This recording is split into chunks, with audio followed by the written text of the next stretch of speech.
Hi, I'm here at the exhibition Malcontent with the artist called Nala, and we're going to go in, take a look at the work and have a talk with him about his inspiration and what motivates him and what's coming up next for him. So come on, let's go in. I have a hypothesis that if you think of a society like as an individual, that art and journalism would be that individual's ability to self-assess, that art and journalism are that individual's ability to be self-critical, to think in abstraction about where they stand in space and time, and essentially to reason. And maybe because that floats around in my head, most of my work feels to me like a response to where I find myself living and existing. So it's both a response to external forces. So I find when I say my work is social commentary, it's not because I set out to comment socially, but because when I look at my work, I recognize that I'm commenting on the space that I live in. And if it's not social commentary, I guess it's personal commentary, because I examine myself, maybe not as much as I examine society, because examining myself is often unpleasant, but I tend to examine myself through my work as well. So for me it's that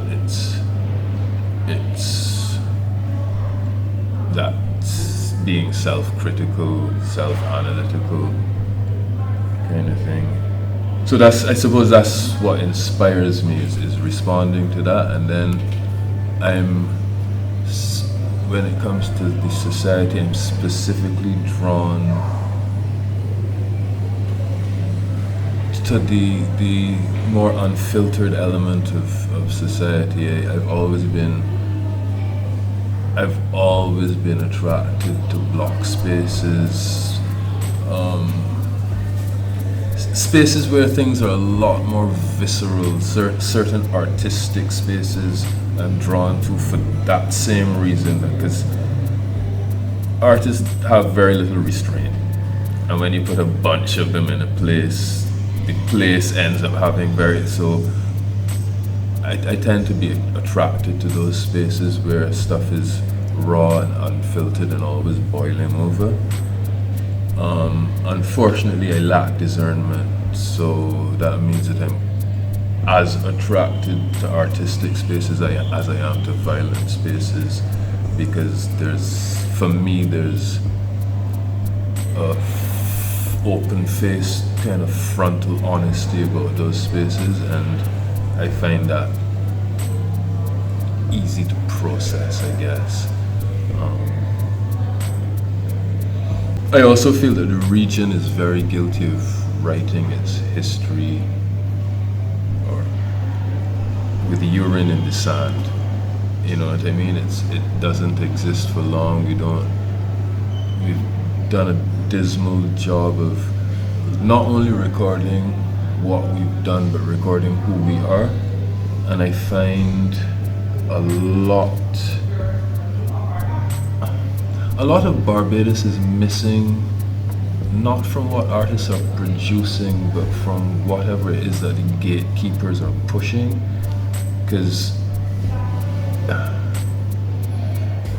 it's a weird thing. It's a very weird thing. When I think of the artists I know, I can't think of anybody who isn't making some kind of comment.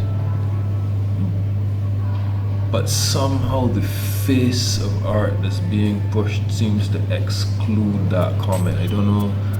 I don't have the words for what I'm trying to say, but that's a feeling that I have, and I feel like, and this is every discipline I can think of, Like I find that in our literature, the street of Caribbean literature is a street that stopped existing in the 1970s. Nobody seems to want to talk about this street today.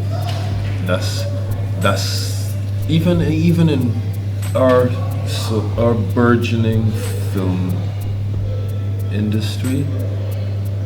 I use the term industry very loosely, but even in that, nobody's talking about this street. You know what I mean? The crime that our filmmakers are talking about is very much not even American, but American movie crime, and we tend to do stuff that's imitative of another culture's soap opera, and this street, this day-to-day grind that we all live in, that we know intimately, that we can tell in a way that nobody else in the world can tell. We don't seem to tell it, you know? We don't. Is it that we're not telling it, or is it that there's spaces for it to be expressed? Yeah, I should be clear. When I say we're not telling it, I don't mean that I mean collectively we're not telling it. Because like I said, a lot of the artists I know are telling it or trying to tell, but collectively, because I'm trying to tell it all the time, but somehow we don't turn up in that collective. I don't know, it's a difficult idea for me to properly express. I'm not accustomed to having difficulty expressing ideas, but we're not. Our voice is absent from the voice that we present to the world as our voice. That, I suppose, that's essentially the dilemma. What do you think the response to your work has been? The response to my work generally is that it makes people uncomfortable, whether that's positive or negative for them. What I found interesting about being in here is my work doesn't normally exist in spaces like this, so I guess being in this space, maybe the context, I don't know, but something about being in this space made it a little bit easier for people to look at, even though I sat in here a couple of days and still watched people step back from it. But I guess because it was in this space somehow legitimized it, and so I got more questions about the work than I'm accustomed to. Like usually a lot of the questions about my work tend to be snide attempts to let me know how they feel. Like, you know, somebody will say, but you really gotta be paying his sex all the time, or, you know, that's the kind of thing I'm accustomed to. Whereas in here, I got a lot more probing kind of questions. What was I thinking? When we first hung the work, a young lady came in. It was actually one of the more interesting experiences I've had in a while.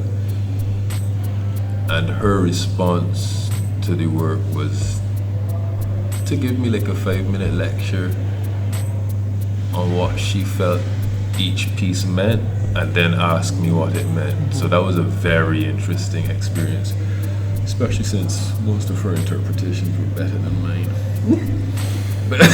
but it was a hell of an experience, because I'm not accustomed to that. I'm really not accustomed to that.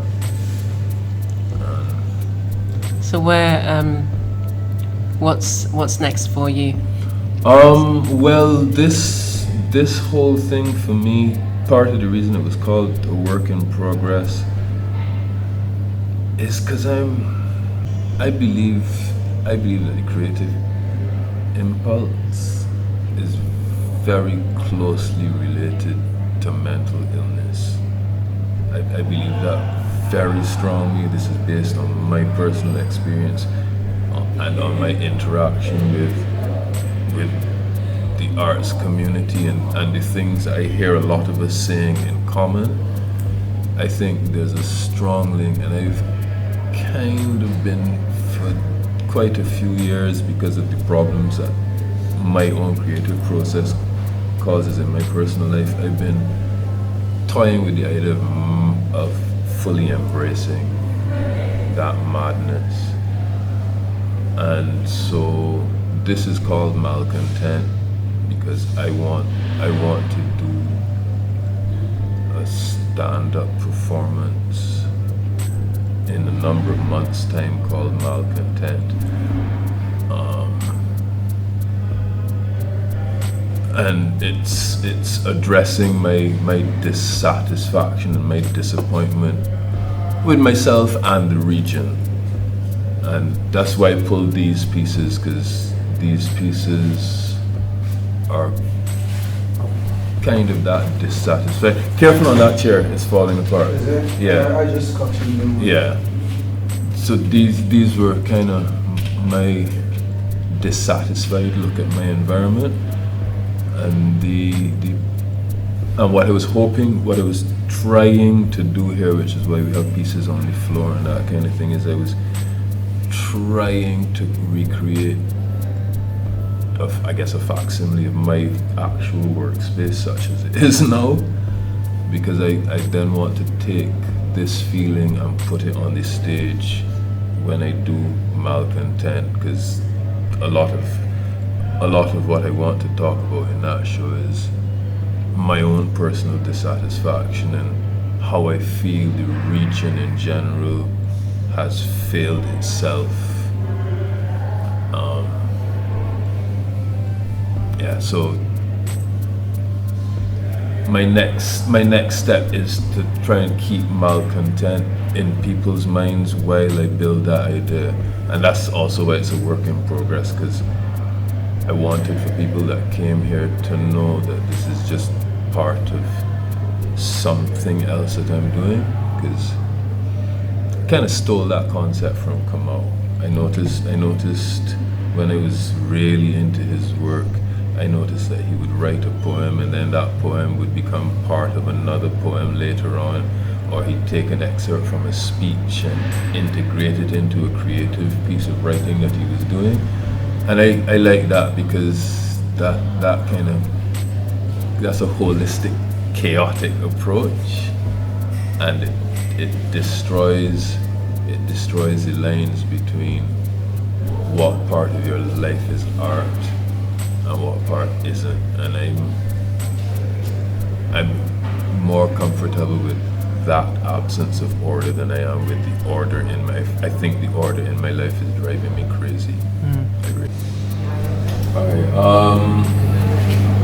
So in some ways, the story behind this piece is one of my more interesting stories. This was, like I said, my work is a lot about social commentary. This piece has a pretty gruesome origin. Years ago, I used to work with Mahmoud Patel. We used to do a film festival, which upset and pleased a lot of people.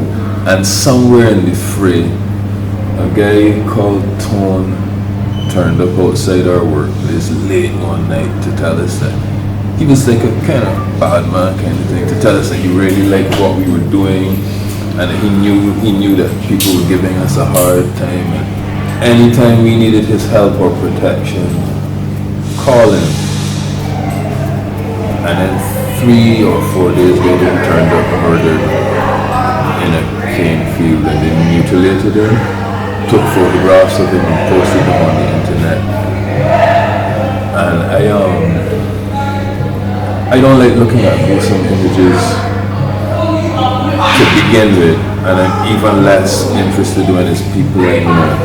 So I was working, and one of the young ladies in the office, I heard her say, "Hey Lala, you saw this picture of Tone?" And I looked up, and there he was on the computer screen, laid out dead. And I looked back at what I was doing and said to her very quietly, I'm not interested in that. She apologized and took it down, and I thought that was the end of that. And then every time that I had an emotional response to something, whether it was happy, sad, angry, even sexual, the image of Tone would flash in my mind. It was quite disconcerting, and that went on for ages. I was living and working at Ocean Spray at the time because of the film festival, and I used to, because I have problems sleeping, I used to paint this in the lobby in the dead of night when everybody was sleeping, and some fellas were tiling one of the rooms. One of the guys walked in, and I just kind of laid out the basic format of the image, and he looked at it and he says, Christ man, that's Tone. And as soon as he said it, I recognized what it was. And then I noticed that since I'd started painting it, the flash of the image of him wasn't happening anymore. And then I finished it knowing what it was, and that's why I have Tone up there, because it's in memory of somebody who wasn't quite my friend, but I had genuine feelings of warmth for. So that's